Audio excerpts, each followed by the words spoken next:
जिंदगी की राह में कुछ बीते हुए पल यादें बन जाते हैं और कुछ जिंदगी। उन फिसलते हुई यादों से कुछ पल समेट के देखी तो कहानी बन गई। ख्वाहिश है कि आपके मंजर सुहाना रहे और मेरी कहानियां बरकरार रहे। हेलो दोस्तों, मैं हूं आपकी कहानीकार लता। उड़ीसा में रहती हूं। काम है आप लोगों को खुद से रूबरू कराना। चले दोस्तों, आज की कहानी की ओर बढ़ते हैं।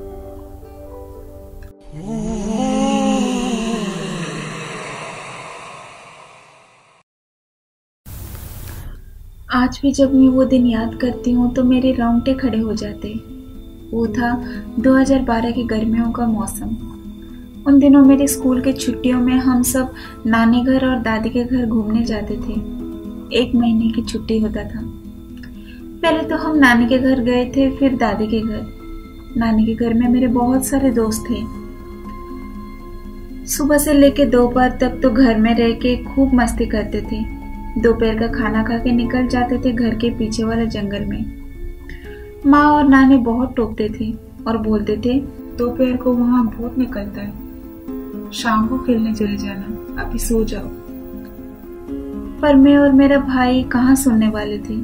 हम भी कम चालाक न थे। जानते थे कि माँ हमें सुलाने के लिए ये सब कह रही है। माँ, साल में बस 10 दिनों के लिए तो आते हैं, प्लीज खेलने दो ना। ये कह के निकल जाते थे 6-7 दोस्तों के साथ। वहाँ हम कबड्डी, खो खो, लिका छुपी, क्रिकेट, गिल्ली डंडा, कितना कुछ खेलते थे। जंगल में आम तोड़ते थे, उसमें मिर्ची नमक डाल के खाते थे। इमली को मिर्ची और नमक के साथ खाना, बहुत मस्ती करते थे। कितना कुछ करते थे उन दिनों। मुझे अच्छे से याद है, उस दिन शनिवार था। उस दिन हम लुका छुपी खेल रहे थे, तो मैं और मेरा भाई जाके दूर कहीं छुपने के ठान लिए, ताकि हमें आसानी से कोई पकड़ ना ले। मैं एक बड़े से आम के पेड़ के नीचे खड़ी थी, ताकि जब मेरे दोस्त आए तो मैं पेड़ के चारों ओर घूम सकूं और उसको दिखाई भी ना दूं।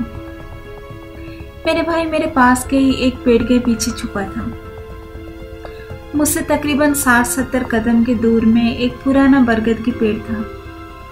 मैं वहां भी जा सकती थी छुपने, पर मैंने दोस्त से मैं सुनी थी कि वहां कोई नहीं जाता, उधर भूत रहता है। मुझे इतना पास तो नहीं जाना चाहिए था, पर मैं चली गई खेलते खेलते और सोची दोपहर का वक्त है, भूत तो रात को निकलता है ना। मैं उधर खड़ी ही हुई थी कि मैंने देखी उसी बरगद के नीचे कोई काला साड़ी या फिर काला चादर उड़ के खड़ा था। झाड़ियों की वजह से मुझे कुछ ठीक से मालूम नहीं चल रहा था, पर जो कोई भी हो वो सिर्फ मुझे ही देख रहा था।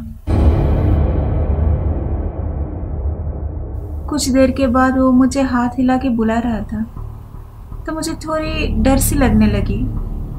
मैंने अपने भाई को पास बुलाई और कही, देख तो उधर कौन खड़ा है। बस इतना बोलते हुए उनसे बोल पड़ा, तो मुझे डरा रही है क्या? रुक, माँ को बताता हूँ। मैं बोली, अरे नहीं रे, उधर कोई सच में खड़ा है। उसने उस ओर देखा और बोल पड़ा कि वहाँ तो कुछ भी नहीं है दीदी, तो मत डराओ मुझे, मैं डरने वाला नहीं हूँ। पर असल में तो मैं डर गई थी, क्योंकि वो अभी भी वहीं पे खड़ा था। उसी वक्त मेरे भाई ने नीचे पड़े हुए कच्चा आम देखा और बोल पड़ा, दीदी देखो ना आम, चलो लेके चलते हैं। वैसे भी दूर से दोस्त हमें बुला रहे थे और पुकार रहे थे कि कहाँ पे हो, निकल आओ। पर उस ओर कोई नहीं आ रहा था जहाँ हम छुपे थे। हम दोनों वहाँ से निकल तो आए, पर मैंने आके किसी को कुछ भी नहीं बताई। डर था कि कहीं वो लोग भी मेरे भाई की तरह मेरा मजाक ना उड़ाए। बस क्या था, उसी दिन से शुरू हो गई मेरी बुरी वक्त। रात को जब खाना खा के माँ और नानी के साथ टहलने गई तो बाहर मेरे अचानक तबीयत खराब हो गई। कंधे पे अजीब सी दर्द महसूस होने लगी और सिर में भी बहुत दर्द होने लगी। मुझे लगा कि मुझे शायद बुखार आने वाला है, तो मैं माँ से बोली, माँ बुखार आ रहा है मुझे, घर चलो, सोना है मुझे।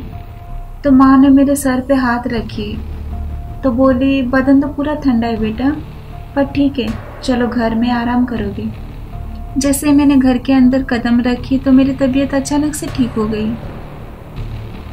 ये मेरे लिए अजूबा ही था, पर मैंने माँ को कुछ न बताई और सो गई। अगले दिन हम नानी के घर से दादी के घर के लिए निकल गए। हम बस से जाने वाले थे। जैसे ही मैंने बाहर निकली तो मेरी तबीयत फिर से बिगड़ने लगी, रात की तरह। और पूरे रास्ते में मैं ऐसे ही पड़ी रही बस में।